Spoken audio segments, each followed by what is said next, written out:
አዲስ አበባ ትላንትን ተኝታ ዛሬ ከእንቅልፏ የነቃች ትመስላለች። የብዝሃ ባህልና ታሪክ ባለቤት፣ የኢትዮጵያ መዲና፣ የአፍሪካ ህብረት መቀመጫና የዲፕሎማቶች መኖሪያ ሆና ግን ሳትዘምን ኖራለች። ስሟን የማይገልጽና ክብሯን የማይመጥን ገጽታን ይዛ ዓመታትን ተሻግራለች። አሁን ግን እንደ ስሟ የመዘመን ቁጭቷን መወጣት ጀምራለች። ሁሉ አቀፍ የእድገት ጉዟንም ተያይዟለች።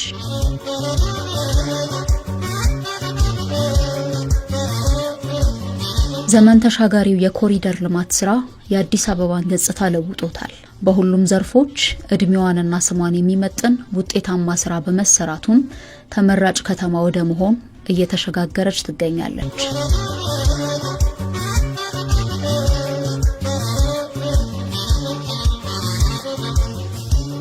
ሀገር በመገንባትና ትውልድን በማነጽ ጉልህ ድርሻ ባለው ኪነ ጥበብ ላይም ትኩረት ተደርጓል።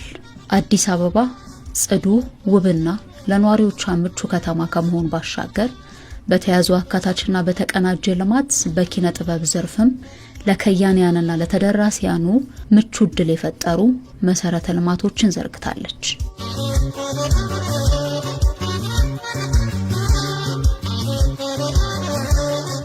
ኪነ ጥበብ ሀገርን እንደምትገነባ ለእድገትና ስልጣኔ ድርሻዋ የጎላ መሆኑን በማሰብ ትላንትን ከዛሬ የሚያስተሳስሩና የነገን ተስፋ የሚያለመልሙ ውጥኖች በሚጨበጥ ተስፋ እየታጀቡ ናቸው። ከተማዋ የታላላቅ ከያንያን መገኛ ብትሆንም የከያንያኑ ስራዎች የሚታዩበት ደረጃውን የጠበቀ ሲኒማና ቲያትር ቤቶች አልነበሯትም። በአሁኑ ወቅት የከያንያንን ክብር የሚመጥኑና ለኪነ ጥበብ መንሰራራት ምቹ የሚሆኑ ስፍራዎች በየዘርፉ እየተከናወኑ ይገኛል።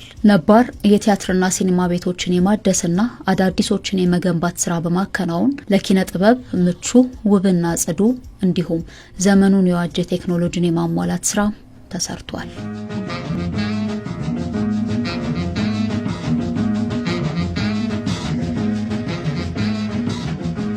በተለያዩ የከተማው አካባቢዎች አዳዲስ የቲያትርና የሲኒማ ቤቶች ተገንብተው ለከያንያንና ለታዳሚዎች ክፍት ተደርገዋል።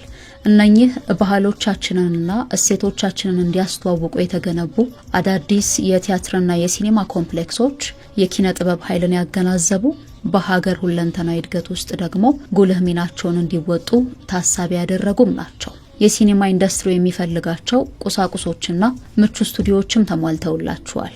ምቹ መቀመጫዎች፣ የዘመኑ ቴክኖሎጂ ያፈራቸው የፊልም ማሳያ ስክሪኖችም ተገጥመውላቸዋል።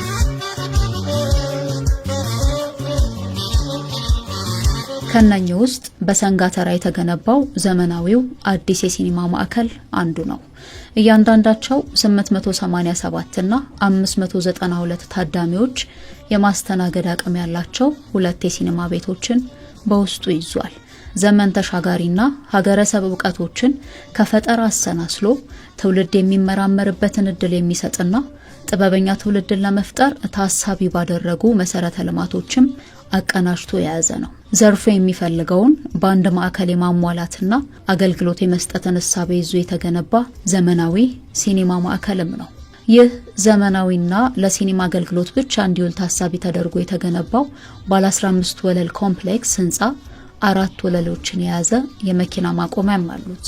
የህፃናትና አዋቂዎች ሲኒማ አዳራሾችን የያዘው ዘመናዊ ኮምፕሌክስ ህንፃ ከሲኒማ አዳራሾች በተጨማሪ ከዘርፉ ጋር ቀጥተኛ ግንኙነት ያላቸውን ሁለንተናዊ አገልግሎት የሚሰጥ ነው።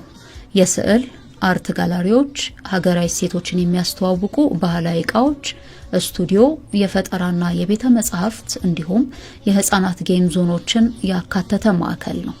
ካፌዎች፣ ሬስቶራንቶችና የተለያዩ ቢሮዎችን የያዘ ሲሆን ገቢ እያመነጨ ራሱን ማስተዳደር እንዲችል ተደርጎ የተገነባ ትውልድ ተሻጋሪ የሲኒማ ማዕከልም ነው።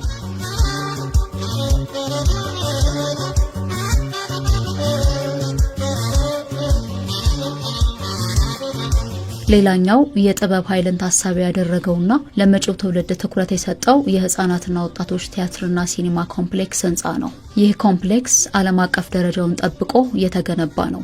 በውስጡም 1200 ሰዎችን በአንድ ጊዜ መያዝ የሚችል ትልቅ የቲያትር አዳራሽ እንዲሁም 2 ሲኒማ ቤቶች እያንዳንዳቸው 168 እና 158 ሰዎችን በአንድ ጊዜ ማስተናገድ የሚችሉ ትልቁ የቲያትር ቤትና ሁለቱ ሲኒማ ቤቶች እንደ ተመልካች ብዛት ቲያትርና ፊልም ማሳየት የሚያስችልም ነው። ከዚህ በፊት ከነበሩት የቲያትርና ሲኒማ ቤቶች በብዙ ነገሩ ይለያል። መድረኩ ትልቅ ነው፣ አሰራሩም ልዩ ነው፣ ደግሞም በጣም ዘመናዊ ነው። ሃይድሮሊክ ስቴጅ አለው። በኮምፒውተር አማካኝነት በራሱ እንዲንቀሳቀስ ተደርጎ የተሰራ ነው። ለኮንፈረንስና ሲምፖዚየም የሚያገለግሉ 3 ትላልቅ አዳራሾች በህንፃ ውስጥ ይገኛሉ። 11ኛው ፎቅ ቴራዝ ላይ ደግሞ 3 ደረጃቸውን የጠበቁ ካፍቴሪያና ሬስቶራንቶች አሉ። የቲያትርና ትወና ሙዚቃ ጋር በተያያዘ ልምምድ የሚደረግባቸው ወርክሾፖች፣ መልበሻ፣ መታጠቢያ ክፍሎች በህንፃው አሉ። በስፍራው የሚሰሩ ሰራተኞች ቢሮዎችም እንዲሁ በግንባታ ውስጥ ተካተዋል። የህፃናት መጫወቻዎች በህንፃው የመሬት ክፍል ተሰርቷል። የህፃናት ቤተ መጻሕፍትም አለው። 300 መኪኖችን ማቆም የሚችል የመኪና ማቆሚያም በመሬት ውስጥ ተዘጋጅቶለታል።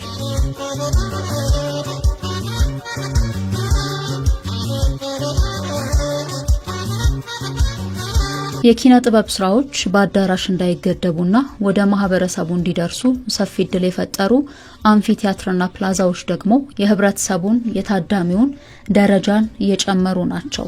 የጥበብ ስራዎች የሚቀርቡባቸው አማራጮች ተስፋፍተዋል። ወደ የአካባቢዎቹ እንዲጠጋም ተደርጓል። በዚህም ህዝብ የሚዝናናባቸው ከ110 በላይ ፕላዛዎችና ከ60 በላይ አምፊቲያትሮች ማሳያ ተደርገው ተገንብተዋል። እነኚህ አንፊዎችና ፕላዛዎች የኪነ ጥበብ ተሰጥኦ ያላቸው ታዳጊ ወጣቶች ብቃታቸውን እንዲወጡም ያደርጋቸዋል። ህብረተሰቡም የኪነ ጥበብ ውጤቶችን እንዲያገኙ እድል ፈጥሯል።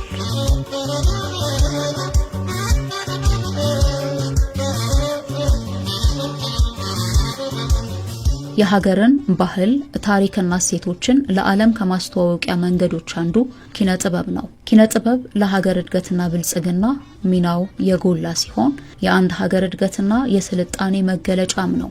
የተገነቡና የታደሱ የኪነ ጥበብ ማዕከላት ትላንትን ከዛሬ ዛሬን ከነገ ያስተሳሰሩ የትውልድ ቅብብሎሽን የሚያጎለብቱ ትውልድ ተሻጋሪ ናቸው። እነኚህ ዘመንን የዋጁ የቲያትርና ሲኒማ ማዕከላት ለከያንያን ምቹ ሁኔታን ፈጥረዋል። የኢትዮጵያን የአብሮነት እሴቶች እንዲያጎለብቱና የወል ትርክቶች ጎልተው እንዲወጡ በማስረጽ ረገድ ደግሞ ከከያንያኑ ብዙ ይጠበቃል።